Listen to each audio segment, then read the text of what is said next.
Bitcoin is perfect money. How do I know? Well, I've studied it for years, and I'm not the one here to tell you this. I'm here to show you why. So today, let's talk about what are the properties that make money money. And you should know that the government and everyone and the whole system that we live on right now is making you believe that the fiat system, the dollars that we use, the pesos that we use on a regular basis are actually money. But in reality, it shouldn't be the government saying what is money. Money in and of itself, it's a technology to exchange for products and services. And for this technology to be useful and to actually work, it has to have certain properties. So without further ado, let's go through them. The first one is durability. So why is it that gold prevailed as a hard currency, as hard money for millennia in the past? One of the characteristics is that if you think about it, gold doesn't corrode, gold doesn't deteriorate, gold basically gets preserved perfectly fine over time. Now, can you say the same about fiat? How many paper bills do you know or do you possess that are over 100 years old? I think you and I know that paper is not durable. Paper is something that needs to get recycled and needs to get recreated every so often. So that's one weakness of the current fiat system and the weakness of several currencies from the past. For instance, silver corrodes over time. Copper corrodes over time. Other commodities like shells or whatever are possibly not sustainable over time. So durability is one key characteristic that when you think about it in terms of Bitcoin, Bitcoin has infinite durability. Why? Because it's digital. It doesn't need any kind of physical property for it to be sustained, for it to be basically maintained over time. So durability is something that Bitcoin tackles quite well. Now, divisibility. What is the problem with gold? Yes, it's a great store of value. Yes, it doesn't corrode and it's durable over time. But for you to transact in gold, you need to be able to divide it into smaller pieces, in coins, in nuggets, in whatever it is, that unit. And that unit, it and of itself is hard to validate. It's hard to compare against one and the other. So that is a weakness that gold had. When it comes down to fiat, when it comes down to the dollar, divisibility is very well accomplished because you know that every dollar is divisible in 100 cents. So yes, you can pretty much have a unit of account for everything. And with Bitcoin, this is absolutely also attainable. And it's something that is by design built into Bitcoin, where every Bitcoin is divisible to 100 million units called sats. So you don't need to buy a full Bitcoin. You can buy portions of a Bitcoin through sats. And this divisibility allows us to have a good and solid unit of account and be able to price pretty much anything in terms of Bitcoin as well. Now, fungibility means that basically every one of the units in this system that we're using for money are the same, and you can exchange them one for the other without any kind of issue. So for instance, if I pay you $10 in 2 bills of 5 or 10 bills of 1 or 1 bill of 10, it's exactly the same. The same if you want to send me 1 Bitcoin in 2 batches or a full Bitcoin or 4 quarters of a Bitcoin, at the end of the day, it'll be a full Bitcoin. Now, gold is really fungible as well, in the sense that if you split a gold coin in half, you're going to have 2 half coins of gold, and each one of them, again, will have its own value. Now, portability. It's one of the biggest weaknesses that gold had. Yes, it's a great store of value, but for you to move around gold, for you to store gold, for you to transact with gold, it was a pain in the ass, so much so that that's the very thing that originated paper money and fiat money. Now, when it comes down to fiat, portability is greatly accomplished because now we have digitized everything, and with the current banking system, with the current basically way of doing business electronically, you can argue that the dollar is also portable, and also paper money is quite portable.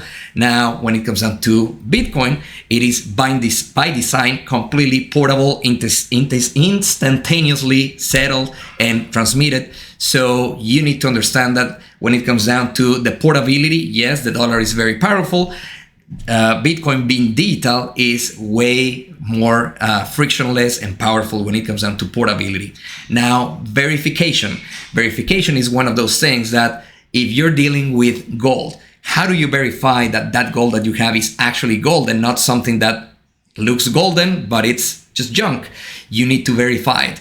Just so you know, the last time that there was some sort of an audit to Fort Knox, the amount of gold bullion that is stored there happened 50 years ago. So even though they claim, and the government claims, that they have gold there, not only do we don't know each and every one of those pieces of gold that is completely pure and without any kind of other kind of material or quality that makes it worth a little bit less, but also when it comes down to the storage of gold, we don't know whether they actually hold or not all the gold that they claim they have. So portability and storage is a pain in the ass when it comes down to gold.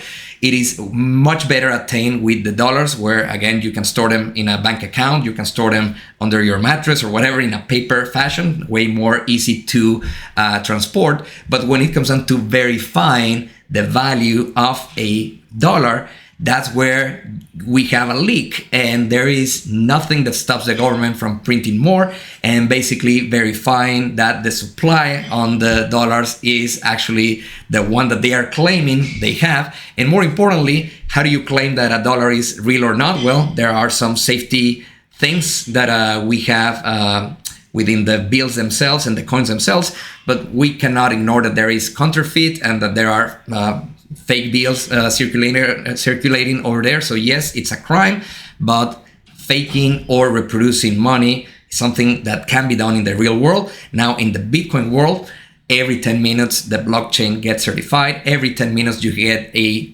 global consensus and validation that every transaction has been settled and has been finalized, and it's there for everyone to see. So Bitcoin attains verification in the best way between gold, dollars, and Bitcoin. Now, scarcity. Scarcity is the one where Bitcoin basically takes the whole cake. Why is that? Because fiat has an infinite supply. There exists the money printer that I made a video about, and that basically allows the government to have several tools, several avenues, several mechanisms for them to introduce more units of money into the system. So fiat is not scarce at all. Gold is a little bit scarcer in the sense that there's only new gold introduced into the system based on the mining that takes place every year. It's about a 2% increase of gold into the supply every year. But when it comes down to Bitcoin, is the first time in the history of humanity that we have an asset with finality on supply. And right now we are in a moment in time where we're still, every 10 minutes, the Bitcoin blockchain rewards a miner with 3.125 new Bitcoins that didn't exist in the past. But every 4 years, that gets cut in half, and this trends down to zero. So while gold will always have a 2% increase of supply, and gold will always have some incentive for miners to keep extracting or finding ways to find out more gold, in Bitcoin, it doesn't matter how many miners, how much demand there is for this asset. The supply by design is capped to 21 million coins, and it will never reach that cap, but until the year 2140, which means again that the issuance of new Bitcoin gets lower over time. So that is the absolute scarcity that we're talking about. And when supply is finite, demand keeps rising, the only thing that can move is price. And we see right now how the price is moving higher because of the increased demand and the completely immovable supply. And last but not least, there is a track record. That's where we can claim maybe gold and fiat have a longer track record of being utilized as money by humanity. But again, the track record of Bitcoin, even though it's only 16 years of its existence, it has never been hacked. It has never broken the 21 supply cap. At this point, it cannot be taken over by a hostile 51% attack or anything like that. It is decentralized, and the track record for that to remain the same is pristine, whereas the track record for fiat to keep getting expanded and devalued keeps getting pretty bad, and it's pretty ugly if you look at it. In any case, hopefully these qualities, durability, portability, divisibility, fungibility, verification, scarcity, and the track record are properties that you evaluate on your own on every kind of money that you're presented with. And you start thinking about, well, can this actually become money or not? And is the money that I think is money today actually functions as good money or not? I think the answer is pretty clear. I think you should study Bitcoin, and I'm here to help you out. Please like, subscribe, and share this content. And until then, see ya.